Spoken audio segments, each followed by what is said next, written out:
You follow me? Including the liquor store. Wow. Even with all the money we give to non-African people, the black church still gets the bulk of our disposable income. I read somewhere it's about $8 million nationally every Sunday. Donations to the black church are one of the biggest set-asides for black America. How can we be investing that type of capital into an institution that doesn't hire nobody? In Philadelphia, we got mega churches all over. Everywhere you go in black America, you got medium-sized, small, big churches. Almost none of them employ anybody. How are you taking in that type of money? How are you charging your followers to be responsible for paying the mortgage on this multi-million-dollar prayer house? The relevance of which we have to talk about when you ain't got schools and hospitals that you control, but you got a multi-million-dollar prayer house, and the only thing you do inside of it is worship, but you don't employ nobody. You're not training nobody. You're not really saving nobody from their everyday issues. You might be saving their soul, but you're not saving their life on earth. What good is a multi-million-dollar prayer house if nobody's making money off of it except the white bank? Right. These are the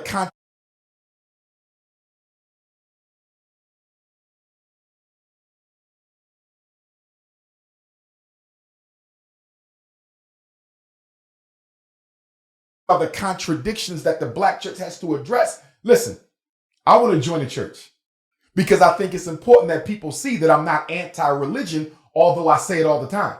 I want to join a masjid. I want to be a member of every black religion we got, as long as there's not a white Jesus hanging up. Do you understand? We'll get to that. But they got to be socially conscious and politically active. If there was a church in Philly right now that did the work of a Richard Allen or an Absalom Jones, I'll be there now. If there was a masjid that did the work of a Malcolm X, I would be there right now. You understand me? Yeah. I don't have a problem with none of the religions. Yeah. I have a problem with the contradiction and the hypocrisy. How do you juxtapose all this money and all these followers and so little measurable progress for your race? Man, and to be honest, like being a part of the church, it's interesting because I think if you took, like, let's say we hand selected 10 pastors or 10 church leaders from this area, I think they'd all agree with you, right? I think they all agree that, hey, there's a need to do these things. But of course, tradition is something that's hard to break out of. And granted, if you think about the tradition of the black church, is actually... Be careful with that argument, because the slave master would have also said tradition is a hard thing to break out of, and so the slaves just need to be content. Forget about the tradition per se. I guess what I'm saying is I know for a fact that like what you're speaking on, the issues you're speaking on resolving are issues that the church wants to and is working to resolve. Are you sure they're working to resolve? Well, and that's the thing. So I think it comes back to like what's prioritized, right? Mm-hmm. And I think the equipping of like spiritual teachings and things like that are like what's prioritized. But let's say today you become the leader of a church that has huge resources. Mm-hmm. And how would you allocate those funds? Because honestly, I think if you suggest great things, I don't see why organizations, you see where I'm going. I don't see why organizations wouldn't follow through with them.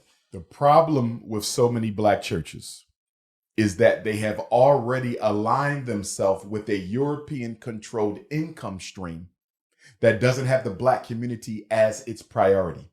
So if I'm a black church in Philadelphia, my church has already gotten a grant from my city councilman, my mayor, my governor, a grant from Bill Gates, a grant from the Rockefellers. I've already aligned myself with an agenda that's anti-African. Could I eliminate the relationship? I could. The problem is, I need this money.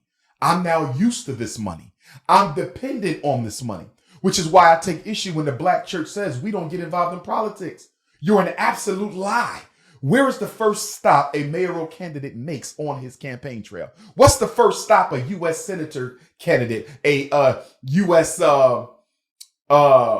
House of Representatives candidate, a state rep, a state senator, a alderwoman, an alderman, a council person? The first place they go to get votes is where? The black church. So if you're not into politics, why is your pulpit safe for every lying candidate in your city to come up there and bombast their so-called agenda that they know they're never going to carry out? If you are not political, stop endorsing political candidates. Stop giving them your microphone on Sunday, because they're not delivering anything to black people after they win. And the money that you use, you can't use it for the good of black people anyway, because another problem with the black church and the grant money they get, it handcuffs you to a multicultural agenda. So every time you hear black religious leaders talk, they're always talking about everybody. We're multicultural, all poor people, all non-whites. We're for everybody. We don't see color. That's a problem. You know why? Because for all the holiness that black religion preaches, they're not holy at all. I don't mean Holy, I mean WHOLE,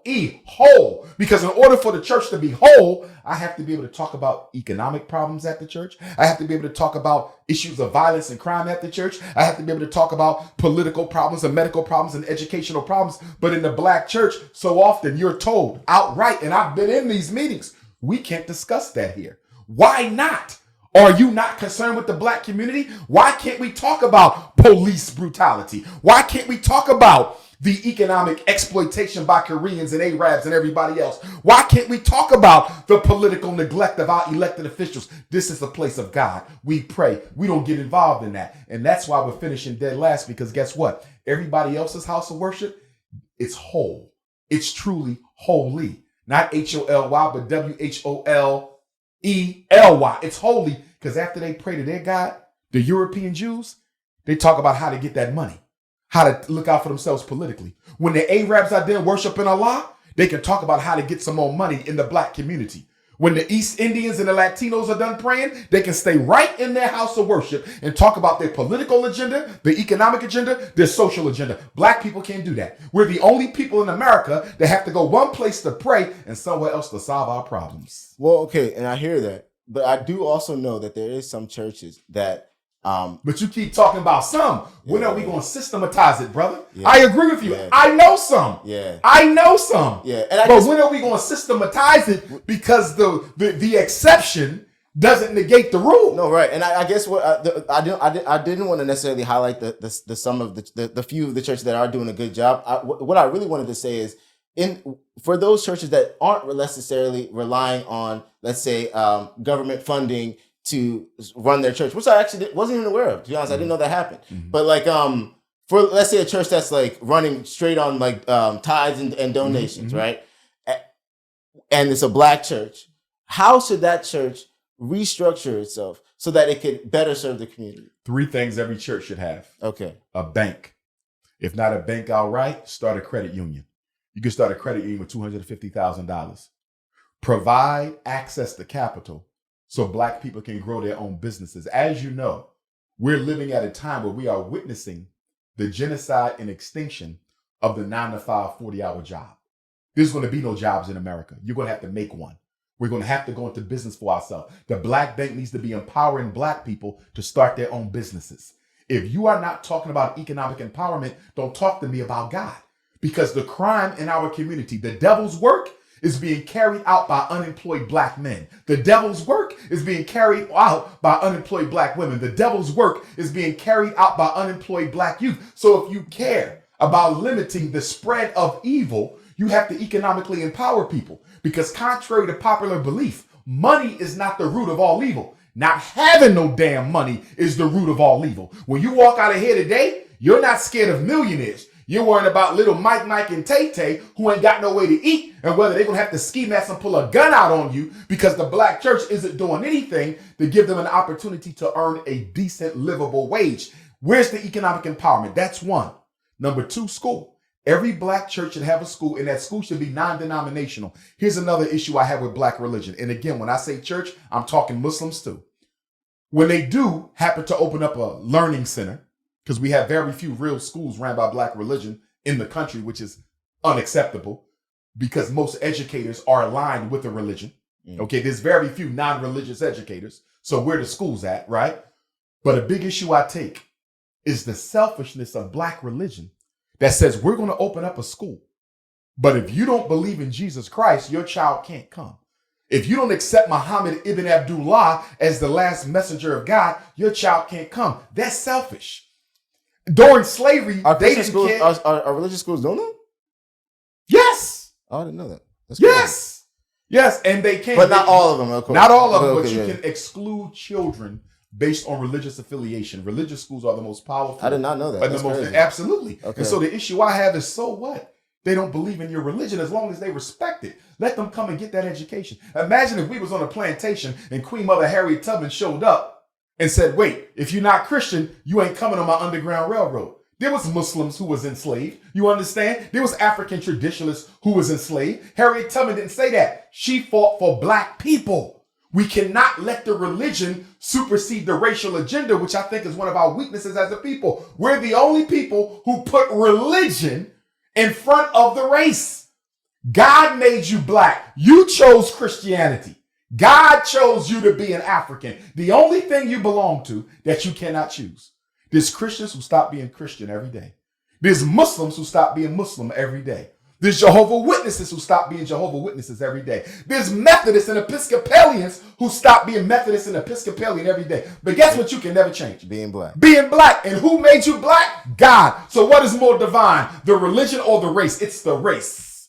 I'm older than Jesus. I'm older than Muhammad. I'm older than Abraham. I'm older than Noah. When I existed, they wasn't even born. I'm older than every person you can name in either one of them books. So why would you dare limit me to that? I respect them all.